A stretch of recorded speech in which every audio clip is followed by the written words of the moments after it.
I think that I actually felt more of an imposter syndrome as a traditional engineer than I do Mm. in the space that I'm in now. Have you ever considered pursuing non-traditional paths in engineering and wondering what it takes to pivot into roles such as technical sales and technical marketing? Find out answers to these questions in my interview with Ben Follett, Director of Sales and Marketing at RISA Tech. Ben walks us through his experience with imposter syndrome while working in engineering consulting and how following a non-traditional path in engineering led him to a fulfilling career in technical sales and marketing. I had a great time talking to Ben about a lot of the issues that we face as engineers, such as imposter syndrome, creating opportunities for ourselves within the engineering industry, and playing to our strengths when our environment says otherwise. So if you're tired of engineering consulting and want to change your life, want to move into technical sales or technical marketing and pursue a non-traditional path in engineering, find out more in my interview with Ben Follett. All right, Ben, thank you for joining the New Access Club. I've been looking forward to this conversation with you to learn more about your experience as an engineer and obviously your path in pursuing non-traditional career path within civil engineering. But before we dive into that topic, how about you give us a quick intro about your experience, about the work that you do, and anything you want to share at the beginning? Yeah, I mean, first off, Wilson, thanks so much for asking me to be on this. It's a pleasure for sure, and I'm happy to share kind of my experience, which I think is a little bit of outside of the box. But um, I'm a trained structural engineer. I graduated from Penn State with a degree in architectural engineering, and really worked for a couple of years at a big consulting engineering firm in Pittsburgh where I live, and really it was about right around the time I was going to get my PE that it kind of hit me that I didn't want to do this anymore. Like I just didn't. I honestly, one of the biggest revelations I had was like I just didn't feel overly confident and good at being an engineer. But I knew I loved engineering, and so I was like, what else can I do to use these engineering skills, but also continue to be myself. I'm an extreme extrovert. I love talking to people. I know you do too. And so I actually started to get an MBA, and then kind of happened into uh, the world of structural engineering software because I was actually looking for a job for my wife, and just got like a Google ad placement that was like interested in a non-traditional engineering job, and I was like, that sounds interesting. Click, and then kind of led me on this non-traditional sales, marketing, engineering path.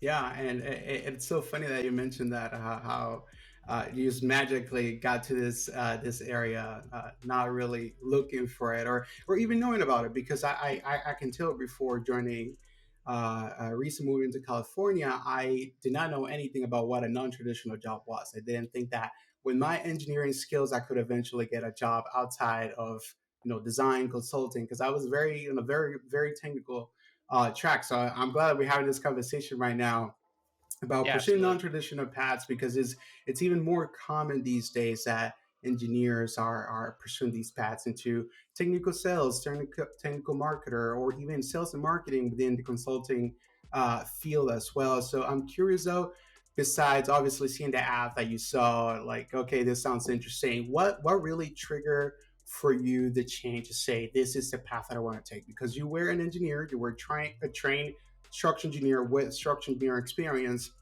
How do you go from being a structural engineer to actually going into sales and marketing? Yeah, so I think for me it was a little bit more gradual. So like the first job outside of traditional structural engineering for me was actually a support job. So I worked on a support team for a software company, and that was my role. So I felt like, hey, I'm still an engineer, right? I'm still doing Mhm. engineering problems and solving engineering problems. I'm just kind of on the customer service side of it, right? I'm not serving the owner anymore in the sense that I'm designing a building or that I'm designing foundations or running calcs or something like that. I'm getting a customer's model and I'm troubleshooting and doing the engineering or talking about how the software and structural engineering kind of meet together.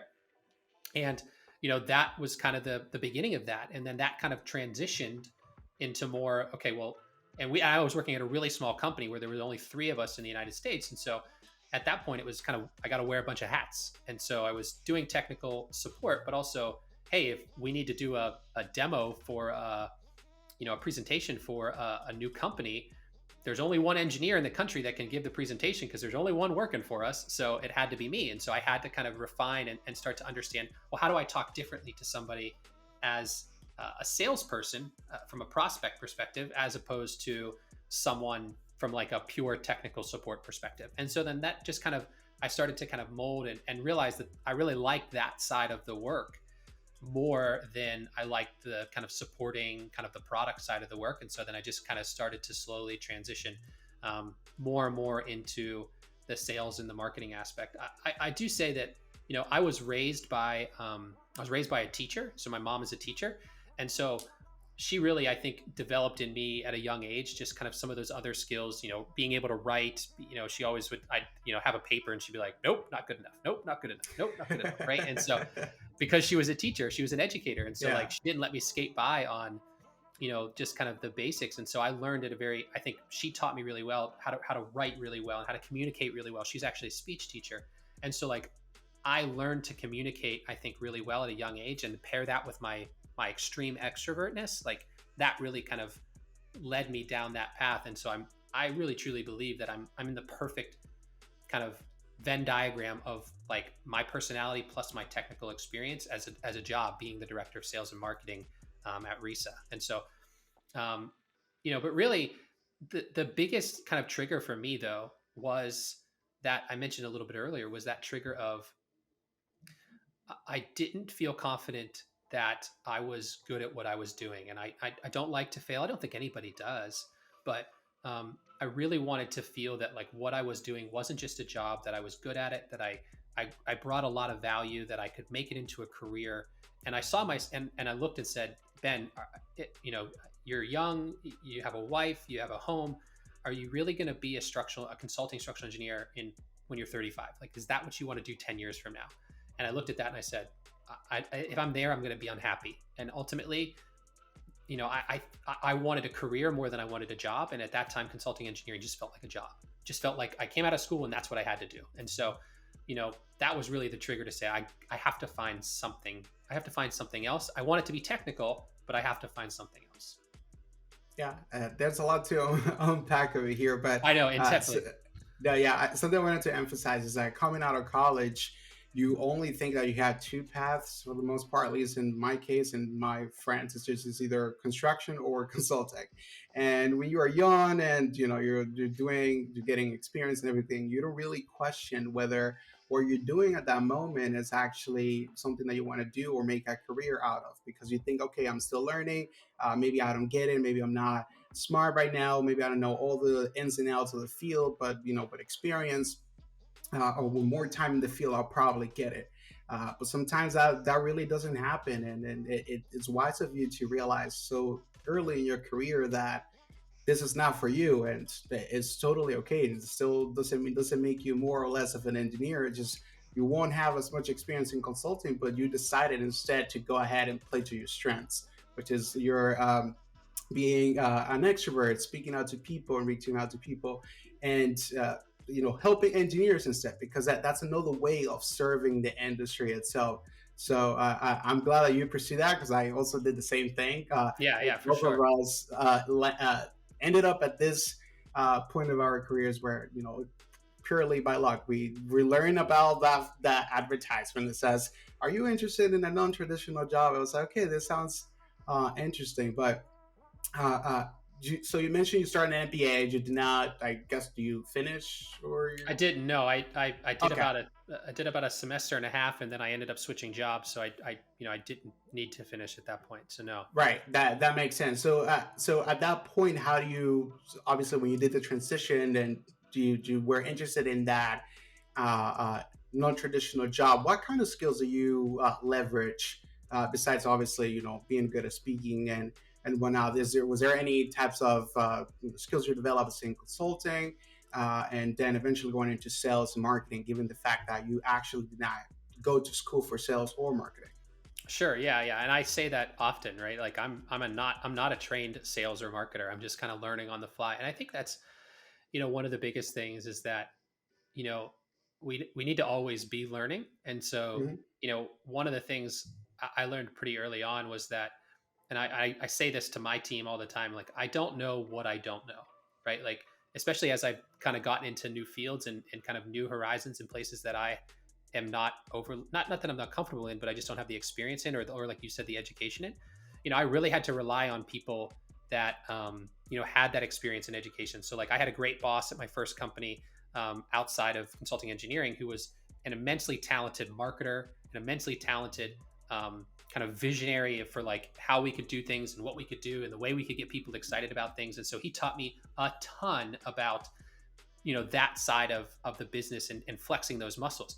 What he also taught me was that, there's a happy medium between like doing those things and then being able to actually implement those things. And so like that's where I felt like as a structural engineer, because we always have to be so astute about the details, right?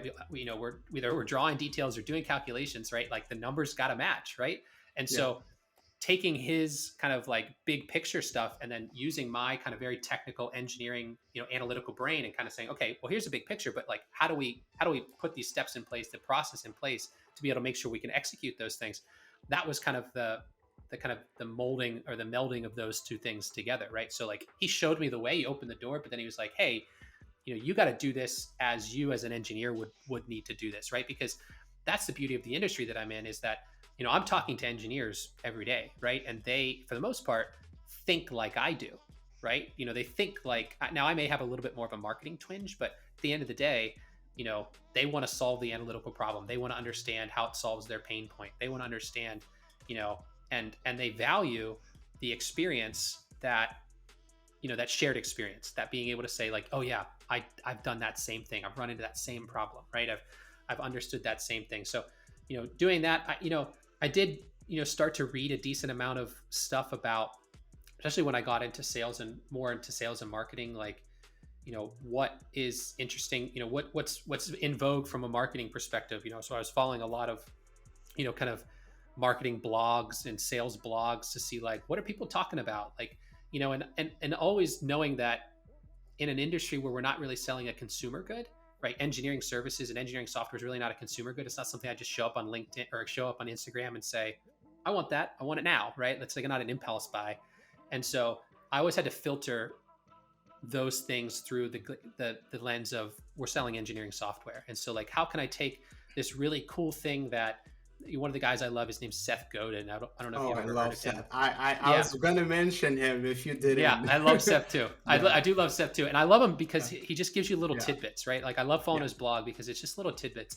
And I always love reading his, because it makes me think, and then it makes me think about how I can take what he's said in a very short minute and apply that to what I'm doing. Just to follow up on what you just shared right now, I think that obviously having your engineering experience coming from consulting, that is a starting point into getting into these non-traditional jobs. Obviously, sales, marketing, anything else that is required of the position can be learned along the way by learning from other people that can teach you those same skills, and obviously you tailoring into your own industry. I cannot imagine an engineer making a big purchase of a license for an engineering program over Instagram. So Sure. obviously Yeah. you have to tailor it down and see how you can implement those same philosophies and techniques into your own field. But now I'm curious though, and just to follow up on that change, and obviously you not going into school for it and just learning from the side. Um, do you face any fears, some imposter syndrome as you were going through it? That transition going into a support role, and then eventually into sales and marketing. Yeah, I think I actually had the reverse, to be honest. I think that I actually felt more of an imposter syndrome as a traditional engineer than I do Mm.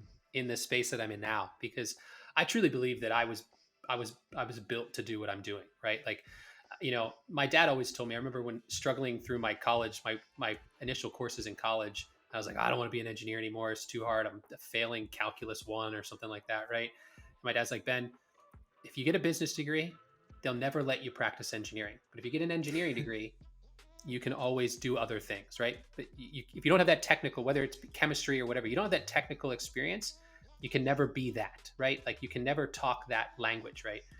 To the fullest.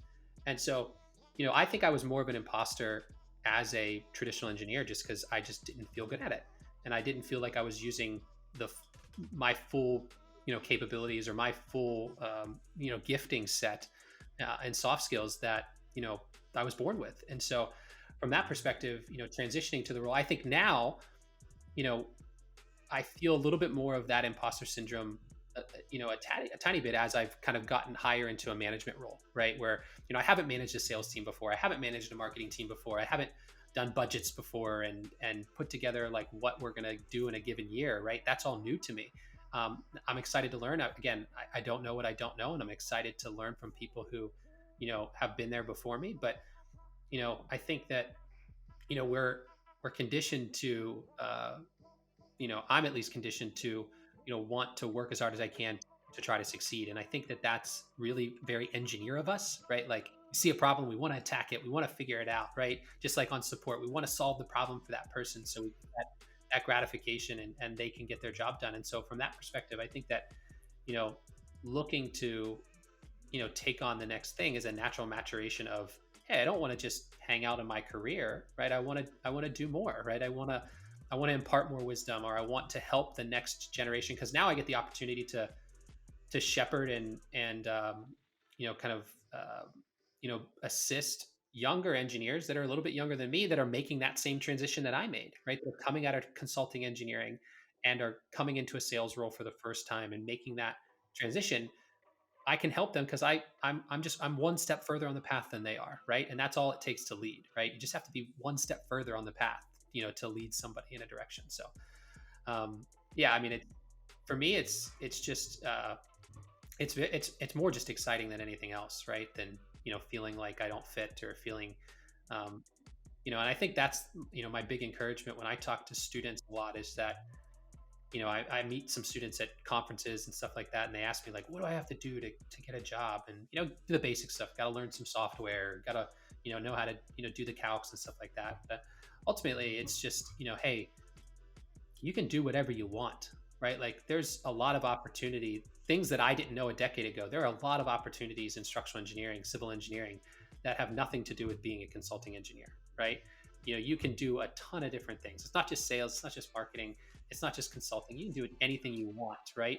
Because you have that base technical knowledge and you have those letters after your name or whatever. And so, if you feel like you have gifting or you have soft skills that would pull you in a different direction, you should explore those, because ultimately, I firmly believe that, we spend so much of our time at work in our lifetime that you might as well enjoy what you do, right? And you might as well feel passionate about it. Because if you're not, then you're just going to resent that time. And, I don't think that, it's just a paycheck then. And then it's, I don't think that's any way to go through life. Yeah, so it's not fulfilling at all. So yeah, I totally feel on that, and just take some deep level questions to ask about what you really want out of your career and spend most of your time in, because we spend a lot of the time at work. So it's good if we spend and invest some time into figuring out what is that thing that we feel most comfortable in, and then we can excel at. But now, And and one other thing, I'll just add one other Mhm. thing, and I think just not being afraid of change, right? I think we're Yeah, conditioned to fear change, right? And we as engineers don't really like change in general, right? We like what we like, right? And so, but I think that from a career perspective, you know, don't just hang out with the status quo because there are other opportunities out there. So don't be afraid of that change, right? Bet on yourself and believe in yourself, in that there is something else out there that maybe is more fulfilling than what you feel like. Well, I got my 5-year degree and my master's and my PE and my SE, and this is what I have to do. I have to be a consulting engineer until I'm 65, and then I'll retire, right? Like that's not what life has to be like if you don't feel like that's for you. yeah, that's well said. I'm glad you followed up on your thought as well. But I'm curious of when you mentioned about the credentials and whatnot, based on your experience going from consulting into the sales and marketing. Do you think a PE is necessary for these kind of jobs?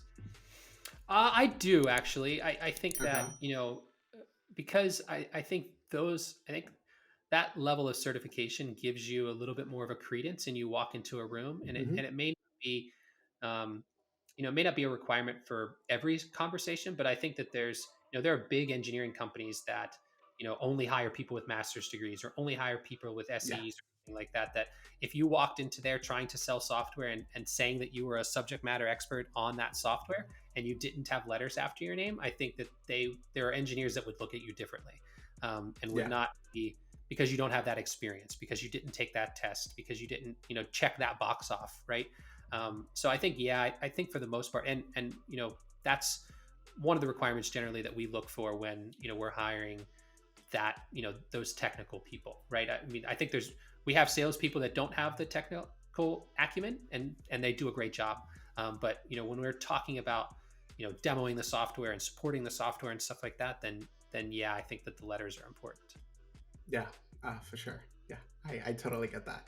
Now, I know another thing. Now that you have already tons of experience in sales and marketing, obviously you being an extrovert and good communicator, were some of the skills that you leverage into moving into this field. But based on what you've seen so far, is there any particular trait or skill or personality that you think will do really well in these kind of jobs? I would say, obviously, the desire to help people. I think that's very necessary in this field. But I'm curious if you have anything else to add into that.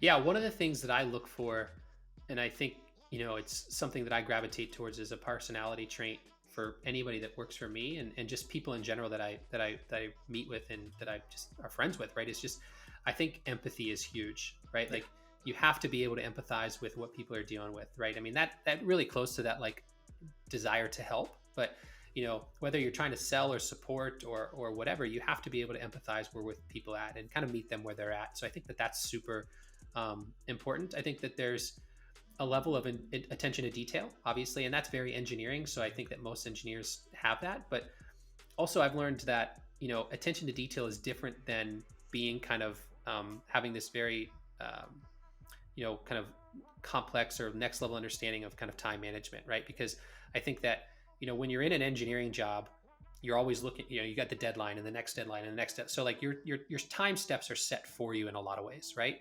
Whereas I think in a sales role or in a marketing role, time is a little bit more fluid, right? And the delivering of things is a bit more fluid. And so, it may be like, well, I'm not going to follow up with that person that quickly, or I'm not going to send that email or something like that. But, that touch point, that communication is so important, and the timing of it is so important. We see that through, all the things you read about sales is, like, there's this curve of where people are interested, and you've got to kind of catch them on that curve, right? You've got to kind of, meet them where they are. And that's why we try to automate a lot of the stuff that we do. But if you're not committed to that timing and you can't manage your time well and you can't do that, then you end up getting behind and you just end up getting lost because it's not, so rigid in front of you with, deadlines and, project, project delivery and stuff like that. So it's a little bit more, kind of being a self-starter and, being able to kind of work on your own, especially I think, and I think this tends a little bit more for sales and marketing jobs than it probably does for technical jobs. But in this era of post-COVID, right? Like, there's so much more work from home, right? That, the ability to work from home and to, not sit on your couch while you're trying to work, and, be able to be in the office, be focused and stuff like that, I think is a skill set that a lot of people have had to develop out of necessity. I've done it for a decade. I've worked from home for a long time, but that's a really important part of it too, is that, it's easy to get caught and I'm going to go do the laundry or cut the grass or, whatever, rather than doing my job because I'm at home and there's nobody walking by my desk, on a regular basis. Right. And so I think those skills are really important to being successful, not just at a sales job, but, at a lot of jobs, now that we're in this kind of more, flexible work from home, hybrid kind of, space. Yeah, I totally agree with that. It takes a lot of discipline and initiative to make sure Great that you word. do a good job and a great job. So, and obviously, you mentioned really two good points, and perhaps from what I've seen is some of the reasons why people switch from consulting, who are probably dealing with or struggling with work-life balance or being overworked or underpaid or any other reasons that they may feel. There are two reasons I've seen so far is obviously flexibility in terms of deadlines. So you don't have to deliver something hardcore on a Friday, but obviously whether you you're proactive in following up with your prospects is important. So you don't have to deliver something all the time, but still you have to be on top of your game. And then the other one is the one we mentioned is remote. And I've seen a lot of these non-traditional jobs that do offer remote as an option, because you may not need to be in an office all the time, especially after the pandemic, where everything is very virtual and you can communicate with clients. And obviously, if you're selling software, you're most likely going to be on a computer anyway. So I just wanted to reference Yeah, that absolutely. just for context. Yeah, you're totally right. I mean, I think that, we, it's a, I can remember a time at companies that I've been at where, the whole Zoom and, work from home, it was just kind of very foreign. Right. And, it was by necessity that we had to kind of transition to this. And you find, water finds level, and we found level of kind of how that works best for us and how we can leverage those tools to be more effective. But it still takes, like you said, I think discipline is the perfect word. It still takes an immense amount of discipline to say, hey, I'm gonna get my job done when no one's looking, right? And I think that's really the mark of a good person and a hard worker, a good employee, is that, hey, I'm not just gonna do my job. I'm not just gonna do a good job when people are watching me. I take pride in my work. I take pride in what I do because I care about it, and I'm gonna do a good job even when nobody's looking over my shoulder. I'm gonna do my job even when nobody's watching, right? And I think that's really important, especially now when we're working from home a lot more than we used to. Absolutely. Yeah, definitely.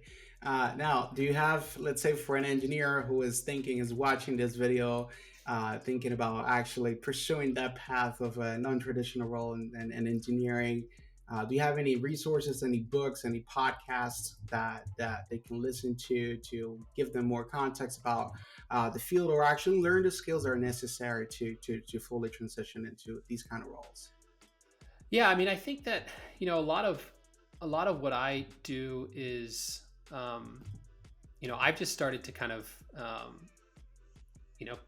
use I started out really using just kind of like the publications that exist within our industry to kind of see a little bit what else is out there, because like, and try to view them from a different perspective, right? Like it's easy to view, Structure Magazine, from the perspective of a structural engineer. But when I started to, kind of understand, that I was going this direction, how do I view that from the perspective of a salesperson or a marketer or something, or a content creator? Because somebody wrote that article, right? And somebody's kind of trying to convey a point, of that article. Maybe it's very technical, but maybe it's not. Maybe it's something that's higher level or something like that. And so I did a lot of that. Like I mentioned too, I think it's very important to recognize that, because listen, there's not a lot of like there's a bunch of books about technical sales and stuff like that, but I think that what I've learned is, that things like Seth's blog, like we mentioned before, or like HubSpot stuff, or kind of other leadership books or other books about sales and stuff like that, is kind of taking what they say and really trying to figure out how to apply that to the industry that I'm in. Not just taking, hey, I got to do everything that this sales leadership book tells me because that's what I'm supposed to do, right? That's the way that it has to work because this is the way that guy writes it. And so, from that perspective, I haven't,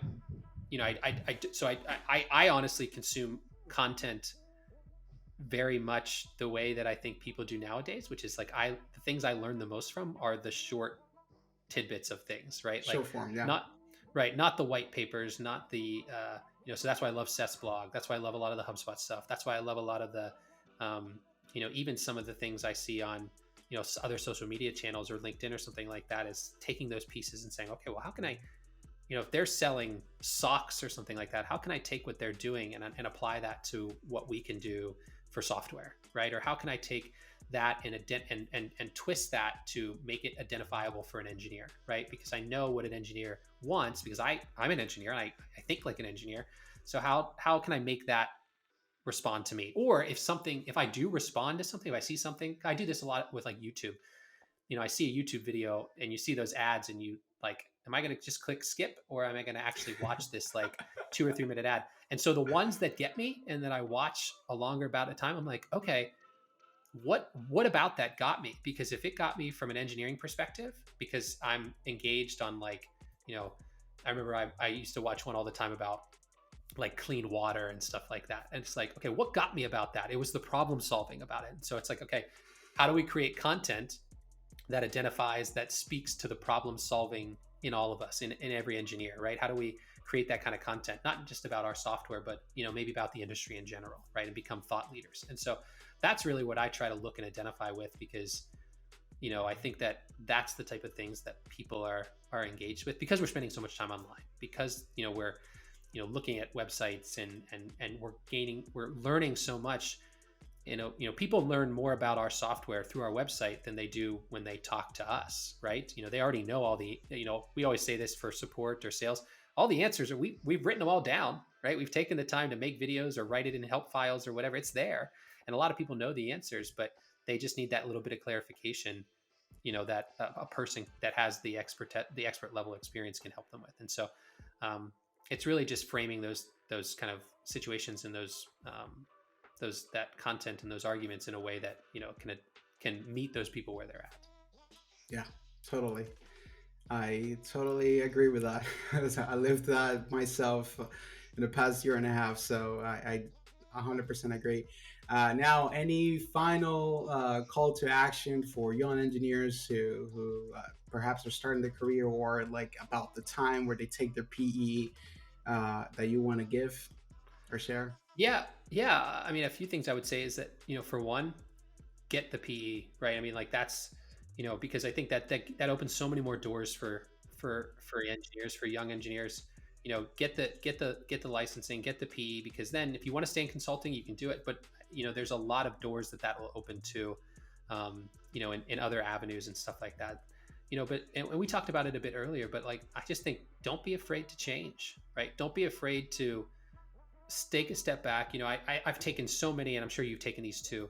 Taking these personality tests, or I know my wife loves the Enneagram. I don't know if you know what that is. It's like a personality, pie shaped thing and whatever. But be open to understanding, what your gifting is, and what you're passionate about, right? And then try to say, okay, can I take any of those passions or the underlying pieces of the passion and connect that to my technical acumen and find a role that fits those things? Because if I can do that, then it's not just, it's not work-life balance. It's everything together now, right? It's this cohesive kind of thing. And it's a reason I love, I don't mind going to work, right? Because I don't feel like it's work. It feels like it's just an extension of what I like to do on a regular basis. I like to solve problems. I like to help people. I like to talk to people. I like to, lead people. I like to, create content, create things, and create content. I like to do all those things in my life outside of work. Those are the same things I do inside work, right? So why would I want to do something different? So I think really, recognizing, I think you're doing a great service, is recognizing that there are other things beyond just, hey, I've got to be a consultant for 45 years, right? Yeah. Like that's not the only thing that's out there. And, but I do believe 100% that starting with consulting out of college is, to the point where you can get your license, is a huge stepping stone. Like that is a must for every engineer, because they need to understand, is that for me? And if it's not for me, well, at least I have that experience that I can leverage into whatever other part Anything of the industry else. or whatever. Exactly. But if I don't have that, then, I'm always going to wonder, or I'm always going to go back, or I'm never going to be able to identify with those people in the other parts of the industry that I'm talking to who are still consulting, right? Yeah. And because I never consulted myself, or I never got my license, or I never did projects or something like that. So, it'll take a couple years, but at the end of the day, you're ready to make the next step with a full bag of knowledge, and a full wealth of experience. Yeah, and I from my experience, because I just recently became a professional engineer, I think consulting is the best area to start in, to prepare for the PE exam itself, because you pretty Absolutely. much touch on everything as well. So it makes the PE process a lot easier as well. So I truly appreciate all the wisdom, all the information that you shared today. This is exactly what I was looking forward to. Somebody to come here, be themselves, bring on full personality, and share about the field of non-traditional roles in engineering, because I think it's good to raise awareness and bring up um, this context for all engineers to know that they have options to pursue within engineering. If consulting is not for them, if construction management is not for them, there's still a place for you in the industry. Ben, I truly appreciate your time today. You have no idea. Anything you want to, any final words you want to share with us before we wrap up? Yeah, listen, no, I mean, I'm super thankful for the opportunity to talk, and you know, listen, I mean, at the end of the day, there's a lot of things that you and I just talked about, and I know that you've talked with others about, and others that I know that I wish I knew 10 years ago, right? Yeah. Things that I wish that I knew were options, or things that I, didn't just kind of luck myself into happenstance by searching Google late at night one night, found myself there.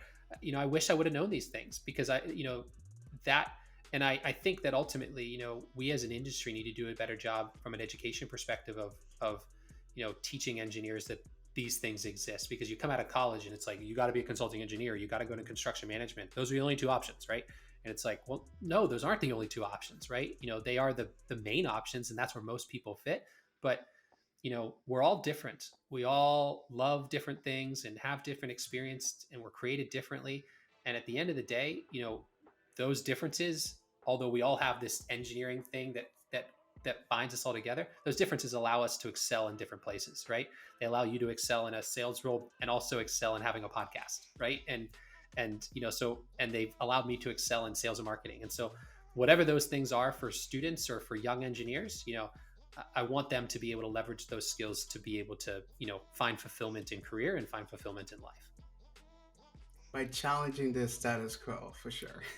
Absolutely, man. Absolutely. I mean, listen, engineers build the world, right? I mean, like, the world doesn't go if, and listen, I'm partial to structural engineer, just like you are. We build the world, right? Bridges, buildings, from that perspective, we have huge impact, even though it's maybe kind of behind the scenes a lot of the ways. And so I want to see engineers, take on other roles and leverage their technical acumen and leverage their technical experience, because they are some of the smartest, most able problem solvers, in their industry. And, our world has a lot of big problems that are ready to be solved. And so I think that, engineers, structural engineers, I think are up to the challenge. And I'm proud to be a part of that industry. Well said, for sure. Ben, thank you for joining the Neutral Access Club. I hope to see you again in the future to share more the value, more wisdom. So thank you for joining. It was my pleasure, Wilson. Thanks for having me. Thank you for watching this full video on the Neutral Access Club. I truly appreciate your support. If you have any questions or comments about this interview, make sure you leave a comment down below, hit the like button, and don't forget to subscribe to the Neutral Access Club for other similar content. That's it for this video. See you next time.